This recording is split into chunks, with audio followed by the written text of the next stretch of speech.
आज जो बेटा हम टॉपिक डिस्कस कर रहे हैं वो हमारे पास है बेटा लोथरमियर कर्व।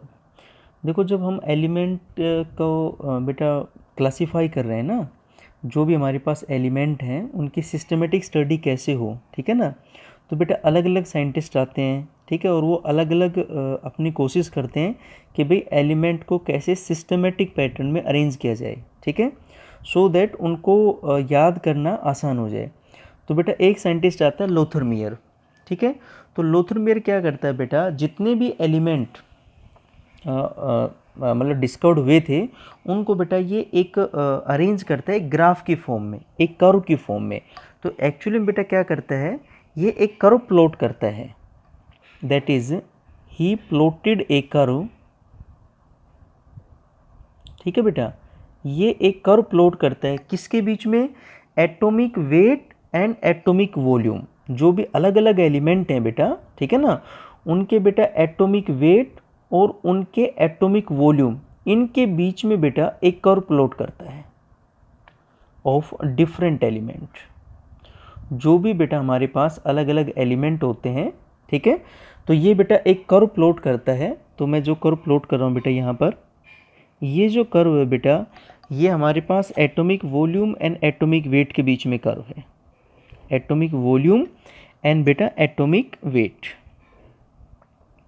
ठीक है। ये बेटा हमारे पास जो कर्व है कुछ ऐसी होती है बेटा हमारे पास कर्व, ऐसे बेटा हमारे पास कुछ कर्व मिलती है, ये ऐसे बेटा हमारे पास कर्व मिलती है ये, ठीक है। कहने का मतलब ये हो गया बेटा, उसने कहा कि इस कर्व के ऊपर जिन एलिमेंट की पोजीशन सेम है उनकी प्रॉपर्टी भी सेम मिलेगी। जैसे बेटा अगर मैं यहाँ पे कहूँ लिथियम है, फिर यहाँ पर बेटा आपके पास हो गया सोडियम, यहाँ पर आ गया पोटेशियम, यहाँ पर बेटा आपके पास प्रेजेंट है रुबिडियम, यहाँ पर प्रेजेंट है बेटा आपके पास सीजियम। तो आपको पता है कि ये जितने भी एलिमेंट जो एक कर्व पे टॉप पे रखे हुए हैं, ये कर्व है इसके बेटा बिल्कुल टॉप पे रखे हुए हैं, तो इन एलिमेंट की प्रॉपर्टी बेटा क्या है, सेम है, ठीक है। तो हम इसमें बोल सकते हैं कि जो मोस्ट इलेक्ट्रोपॉजिटिव एलिमेंट है बेटा, most that is electropositive element, मतलब बेटा हम बात करें अल्कली मेटल्स के बारे में, क्योंकि बेटा सबसे ज़्यादा इलेक्ट्रोपॉजिटिव एलिमेंट अल्कली मेटल्स है हमारे पास। हम बात करें बेटा लिथियम, सोडियम, पोटेशियम, ठीक है बेटा, रुबिडियम, सीजियम एंड फ्रेंसियम, ठीक है। तो इट मीन्स ये जितने भी एलिमेंट हैं ये कर्व की पीक पे रखे हुए हैं।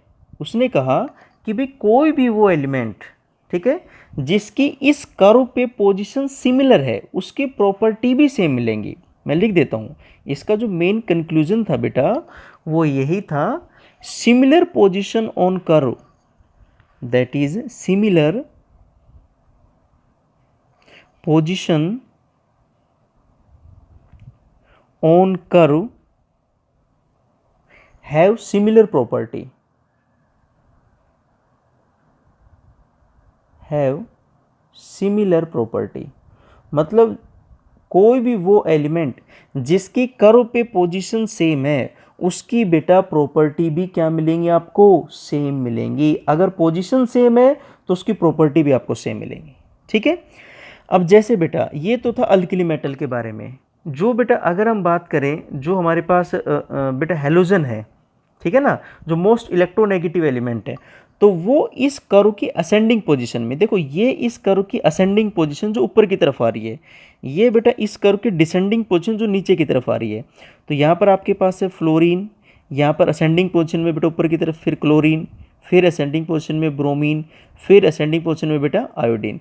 तो जो आपके पास बेटा that is most electronegative element है, ठीक है, मोस्ट इलेक्ट्रोनेगेटिव एलिमेंट। मतलब बेटा मोस्ट इलेक्ट्रोनेगेटिव एलिमेंट बताओ कौन से होते हैं, मतलब हम बात कर रहे हैं अबाउट हेलोजेंस,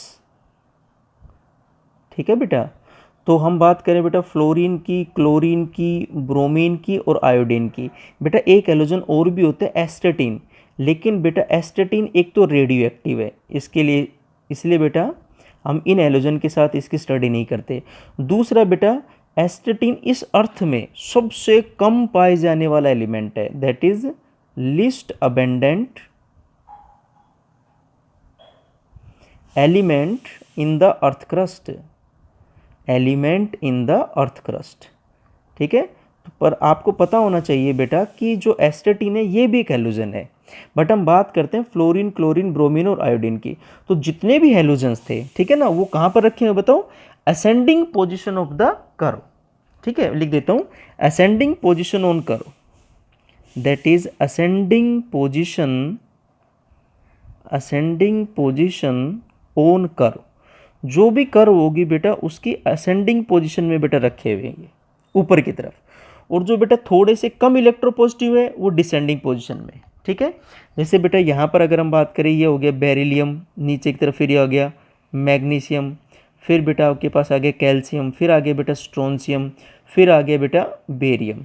इट मीन्स जो नीचे की तरफ बेटा एलिमेंट रखे हुए हैं डिसेंडिंग पोजिशन में, तो थोड़े लेस इलेक्ट्रोपॉजिटिव हैं वो।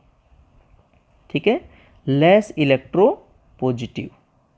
लेस इलेक्ट्रोपॉजिटिव का मतलब बेटा हम बात कर रहे हैं ग्रुप सेकंड एलिमेंट की, और ग्रुप सेकंड में होते हैं बेटा हमारे पास, that is alkaline earth metals. ये बेटा जो हमारे पास होते हैं that is alkaline earth metals. ठीक है, अल्कलाइन अर्थ मेटल्स। तो ये बेटा कहाँ रखे हुए, descending position on curve, that is descending position on curve. ये जो बेटा नीचे की तरफ जो आ रही है डिसेंडिंग पोजीशन बेटा, वहां पर हमारे पास रखे हुए। ठीक है, तो अब आपको पता लग गया कि लोथर-मेयर कर्व सिंपली एक बेटा एक कर्व प्लॉट करता है किसके बीच में, एटॉमिक वॉल्यूम और एटॉमिक वेट के बीच में। उसने कहा कि भाई कोई भी एलिमेंट, ठीक है, जिसकी इस कर्व पे पोजीशन सेम है उसकी प्रॉपर्टी भी सेम होगी। तो ये देखो जो टॉप पे रखे हुए, इन जो टॉप पे जितने भी एलिमेंट हैं, ठीक है, इनकी पोजीशन सभी की टॉप है, तो इनकी प्रॉपर्टी भी सेम है। जो एलिमेंट ये बेटा असेंडिंग कर्व पे रखे हुए ऊपर की तरफ, तो इनकी प्रॉपर्टी सेम है। जैसे fluorine, chlorine, bromine, iodine. Top पे कौन रखे हुए, lithium, sodium, potassium, rubidium, caesium. Down पे कौन रखे हुए, थोड़ा लेस इलेक्ट्रोपॉजिटिव, मतलब alkaline earth metal, beryllium, magnesium, calcium, strontium बेटा, और ये बेरियम हो गया आपके पास।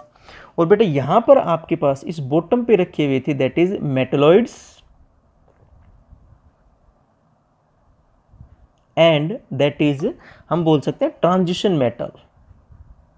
तो बेटा इस बॉटम पे जो रखे हुए थे that is metalloids and transition metals.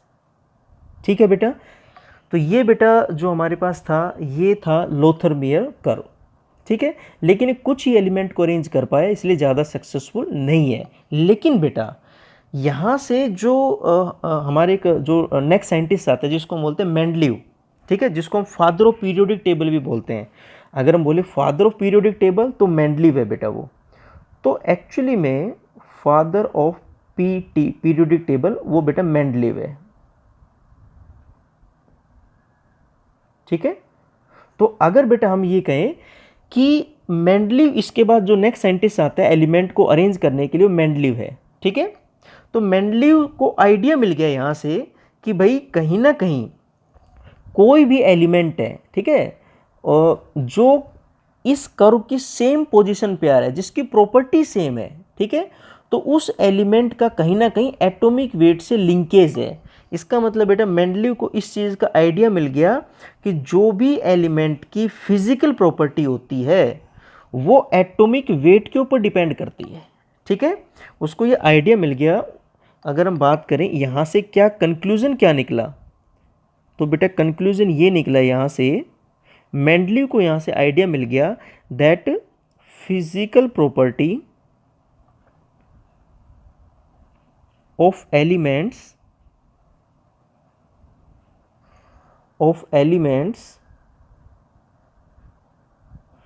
are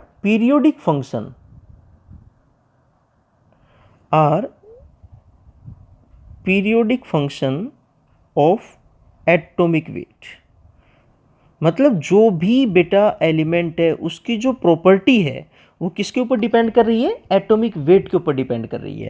अब आप कहोगे सर यहाँ पे आपने एक टर्म यूज़ की periodic function, what is periodic function. तो बेटा इसको भी अगर हम डिफाइन करना चाहें कि भाई पीरियोडिक फंक्शन क्या होता है, ठीक है। पीरियोडिक फंक्शन का मतलब हो गया बेटा जब हम एलिमेंट को अरेंज करेंगे इन the increasing order of atomic weight, ठीक है, तो सिमिलर जिन एलिमेंट की प्रॉपर्टी सेम है, सिमिलर है, वो एलिमेंट रिपीट होंगे after a regular interval of time. It means हम बोल सकते हैं that is repetition of property, that is repetition of property, ठीक है बेटा, after a regular interval of time. ये हम बोल सकते हैं repetition of similar property.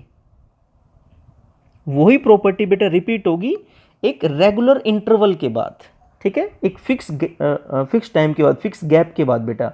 Repetition of similar property after a regular interval, after a regular interval, ठीक है बेटा।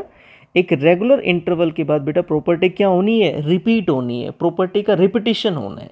इसी को हम बोलते हैं बेटा पीरियोडिक फंक्शन, कि जब हम एलिमेंट को अरेंज करेंगे इन the increasing order of their atomic wait, सबसे पहले कम एटॉमिक वेट का एलिमेंट, फिर उससे ज़्यादा, फिर उससे ज़्यादा, तो फिर एक रेगुलर इंटरवल के बाद, ठीक है ना बेटा, वो एलिमेंट, वो प्रॉपर्टी दोबारा से रिपीट होंगी, ठीक है, वही सेम प्रॉपर्टी।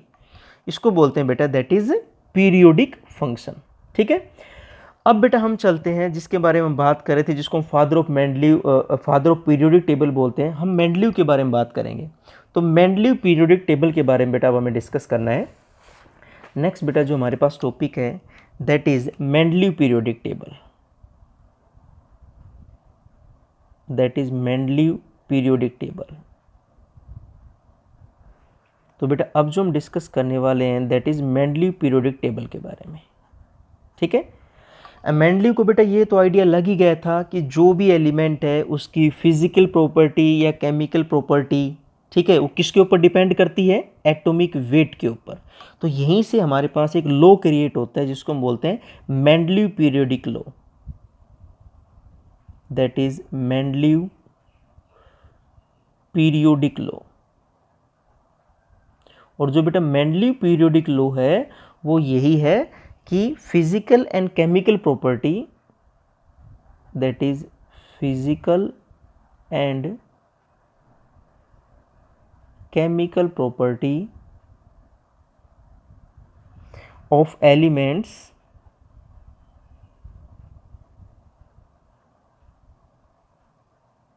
ठीक है बेटा, आर हम बोल सकते हैं periodic function of their atomic wait,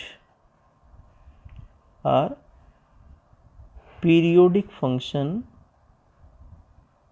of their atomic wait.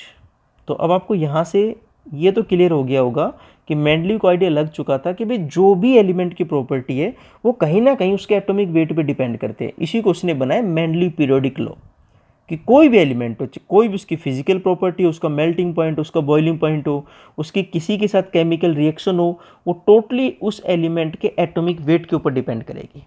अब इसके बारे में हम मेन चीज़ें जानते हैं, ठीक है, कि भी कैरेक्टरिस्टिक्स क्या थे, मेन पॉइंट क्या थे मेंडलीव पीरियोडिक टेबल के, that is characteristics of Mendeleev periodic table.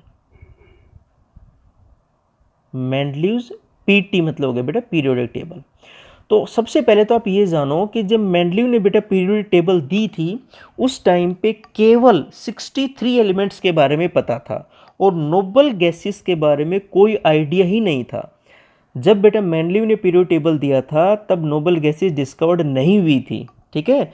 और दूसरी बात ये बताओ किसके ऊपर बेस्ड थी Mendeleev periodic table, atomic weight के ऊपर। तो अगर मैं कहूँ दैट इज बेस्ड अपॉन, ये किसके ऊपर बेस्ड है, तो इसका सिंपल सा आंसर होगा एटॉमिक वेट के ऊपर, ठीक है। दूसरी बात बेटा, अगर हम कहें कि जब एलिमेंट ने पीरियोडिक टेबल बनाया था, ठीक है ना, तो उसने कितने एलिमेंट का अरेंजमेंट किया था, 63 एलिमेंट्स नोन थे बेटा, 3 एलिमेंट्स के बारे में तब तक हमें पता था और नोबल गैसेस डिस्कवर्ड नहीं हुई थी। इसमें मैं डाल देता हूँ note, noble gases not discovered at that time. उस टाइम पे बेटा नोबल गैसेस डिस्कवर्ड नहीं हुई थी। और मेंडलीव कुछ नहीं करता, मेंडलीव बेटा जितने भी एलिमेंट है इनको अरेंज करते जाता है in the increasing order of their atomic weight. अच्छा, इसके लिए करता क्या है बेटा, मेंडलीव क्या करता है बेटा, 7 जो भी टेबल बनाता है उसमें 7 हॉरिजॉन्टल रो बनाता है, ठीक है ना, 7 हॉरिजॉन्टल रो बनाता है बेटा। और ये जो बेटा 7 हमारे पास हॉरिजॉन्टल रो है, इट मीन्स ये इसको बोलते हैं 7 पीरियड्स, ठीक है। ऐसे बेटा 7 हॉरिजॉन्टल रो बनाएगा जिसको हम बोलते हैं दैट इज 7 पीरियड्स। और बेटा क्या करता है ये, 8 वर्टिकल कॉलम्स, 8 वर्टिकल कॉलम्स। और बेटा ये जो 8 वर्टिकल कॉलम बनाएगा इसको बेटा हम क्या बोलेंगे, ग्रुप। तो 8 ग्रुप्स, कहने का मतलब जब मेंडलीव ने पीरियोडिक टेबल दिया था तो उसमें केवल 7 पीरियड थे और 8 ग्रुप थे बेटा, ठीक है। अब अगर हम बात करें 8 ग्रुप कैसे थे, तो बेटा 1 से लेके 7 तक, first to 7th, her group को इसने 2 भागों में डिवाइड किया था। जैसे मान लो फर्स्ट ए, तो फर्स्ट ए होगा, फर्स्ट बी होगा। 1 से 7 तक हर ग्रुप को बेटा 2 पार्ट्स में डिवाइड किया था, A and B, first A first B, second A second B and so on. और ग्रुप नंबर जो बेटा 8 था, ठीक है, इसमें टोटल 9 एलिमेंट्स थे, ठीक है। और 3-3 एलिमेंट का ग्रुप था, 1 2 3, 1 2 3, 1 2 3, 3-3 एलिमेंट की बेटा ग्रुपिंग थी, ठीक है। तो जो ग्रुप नंबर 8 था इसमें टोटल 9 एलिमेंट थे बेटा और इसने 3-3 एलिमेंट की ग्रुपिंग की हुई थी, ठीक है। तो ये बेटा इसने कुछ मेन काम किया था कि ये एटॉमिक वेट के ऊपर बेस्ड था। उस टाइम तक केवल 63 एलिमेंट डिस्कवर्ड हुए थे, नोबल गैसेस के बारे में कुछ नहीं पता था। इसने 7 हॉरिजॉन्टल रो बनाए जिसको हम 7 पीरियड्स बोल रहे हैं, 8 वर्टिकल कॉलम बनाए बेटा जिसको हम 8 ग्रुप बोल रहे हैं। 1 से लेकर 7 तक हर ग्रुप को 2 भागों में डिवाइड किया था, A B, first A first B, second A second B and so on. Group number 8 में बेटा हमारे पास 9 एलिमेंट थे जिसमें हर ग्रुप में हमारे पास 3 एलिमेंट थे, ठीक है। अब बेटा अब देखो सबसे बेनिफिट ये हुआ कि एक चीज़ मैं आपको बता देता हूँ, इसने एलिमेंट को किस बेसिस पर अरेंज किया, इसने बेटा एलिमेंट को अरेंज करता चला गया इन the increasing order of their atomic weight, ठीक है। और इट मीन्स एक ग्रुप में, एक वर्टिकल कॉलम में जितने भी एलिमेंट आएंगे, एक ग्रुप में जितने भी एलिमेंट आएंगे बेटा, इन सभी की सिमिलर केमिकल प्रॉपर्टी होंगी। मैं लिख सकता हूं that is elements belongs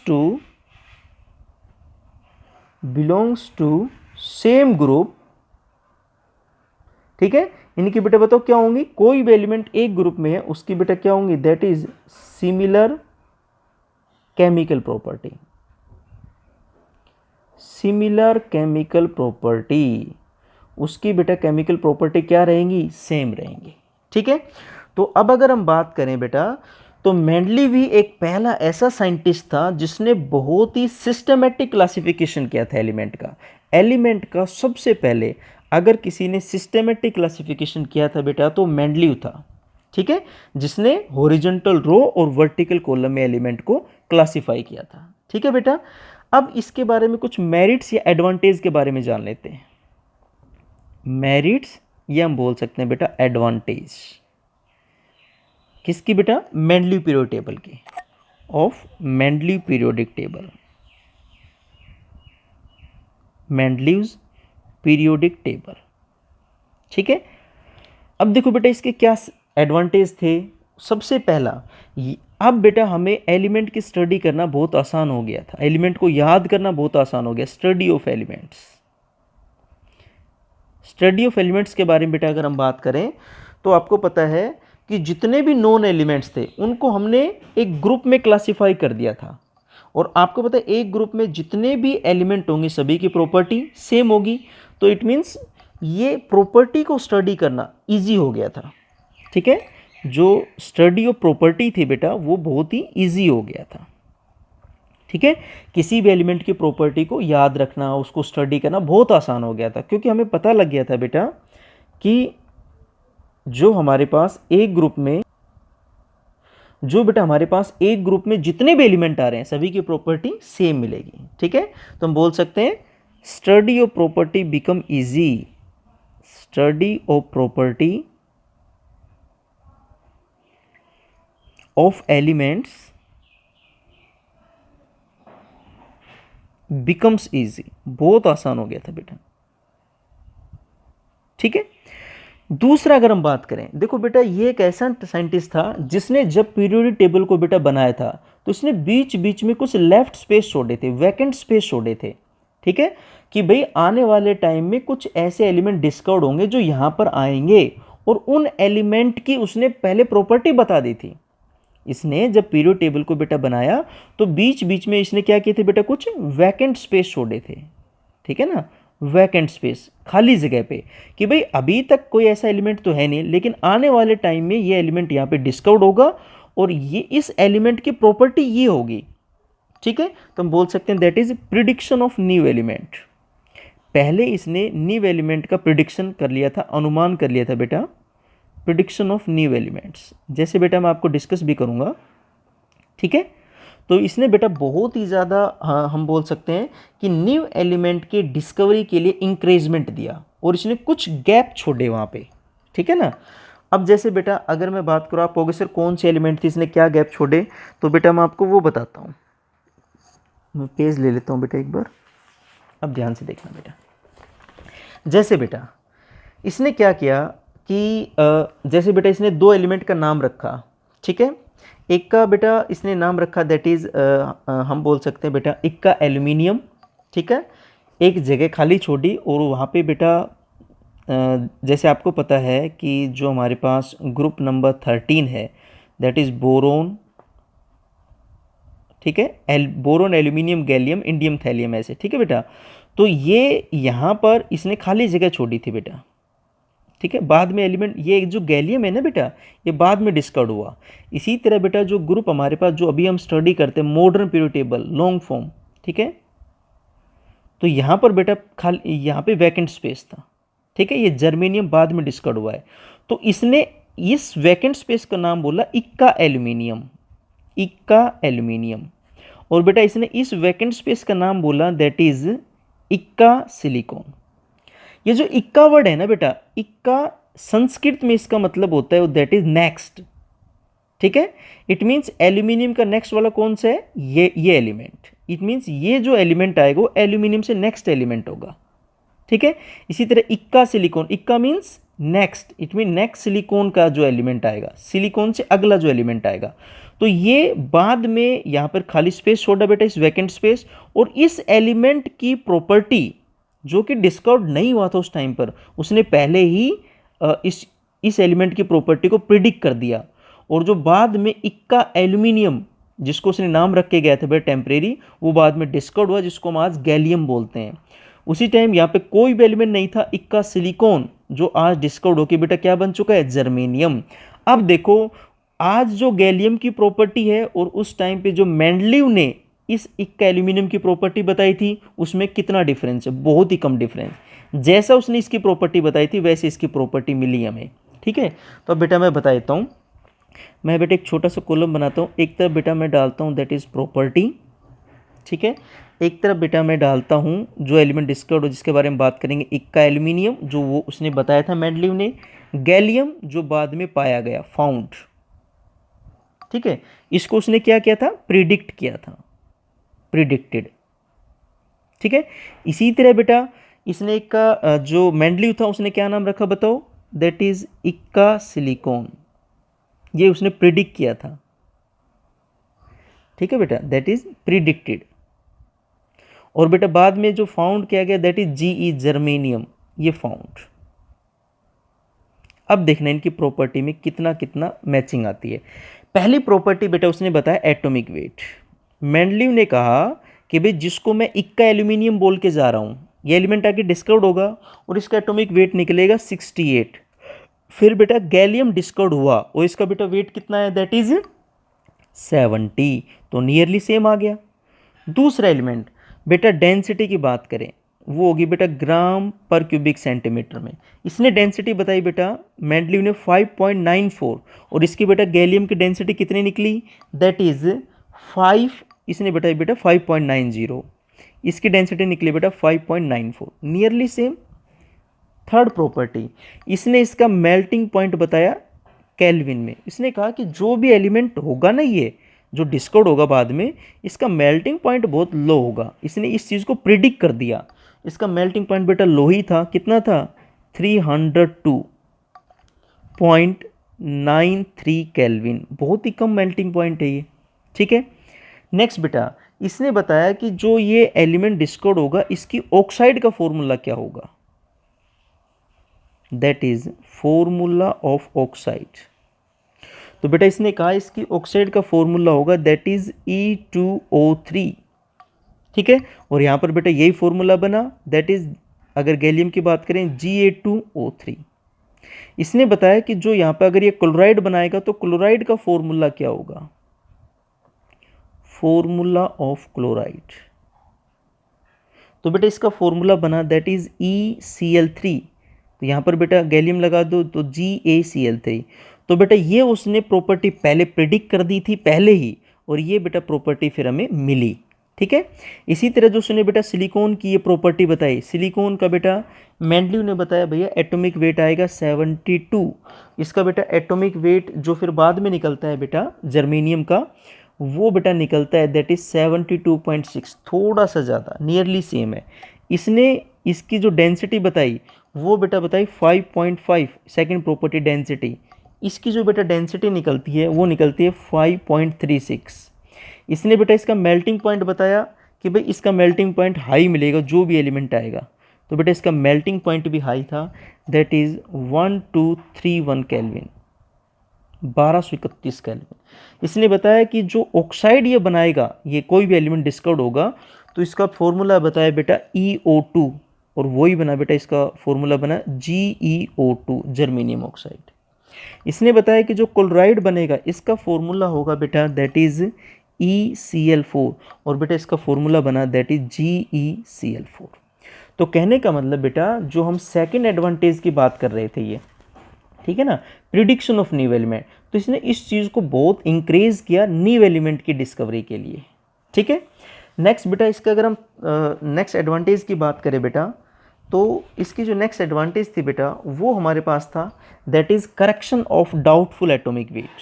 third जो बेटा इसकी एडवांटेज थी मेंडलीव पीरियोडिक टेबल की, वो थी बेटा that is correction of doubtful atomic weight. ठीक है, कि डाउटफुल एटॉमिक वेट का बेटा करेक्शन, ये इसकी तीसरी एडवांटेज थी। ठीक है, अब बेटा कैसे इसको मैं एक्सप्लेन करता हूँ। भाई आपको पता है एटॉमिक वेट की अगर हम बात करें तो बेटा एटॉमिक वेट क्या होता है, that is equivalent weight into valency. Actually में मेंडलीव से पहले, ठीक है, हम ये मान के चलते थे कि भाई जो हमारे पास ऐसे बहुत सारे एलिमेंट का बेटा इसने एटॉमिक वेट ठीक किया, करेक्ट किया। बेटा हम मान के चलते थे कि भाई जो बेरिलियम है ना, बेरिलियम का एटॉमिक जो इक्विवेलेंट वेट है वो बेटा है 4.5, ये इसका इक्विवेलेंट वेट। ठीक है, इक्विवेलेंट वेट। और हम ये मान के चलते थे कि भाई जो बेरिलियम की वैलेंसी है ना बेटा, वो है आपके पास दैट इज 3। तो बेटा अगर मैं यहाँ पे रखूँगा 4.5 इंटू 3, तो बेटा ये जो हमारे पास वैल्यू आती है ये आती है 13.5। इसका वेट कितना आता है बताओ बेरिलियम का, 13.5। लेकिन पीरियोडिक टेबल में ऐसा कोई स्पेस नहीं था जहाँ पर ये वेट फिट हो जाए, जहाँ पर ये वेट आ जाए। इट मीन्स इसने कहा कि भाई ये गलत है बेरिलियम का वेट। इसने कहा कि एक्चुअली में बेरिलियम की जो वैलेंसी है ना वो 3 नहीं है, बेरिलियम की जो वैलेंसी है वो 2 है। और बेटा अगर बेरिलियम की वैलेंसी हम 2 लेंगे तो 4.5 इंटू 2, ये वेट बताओ कितना आएगा, 9।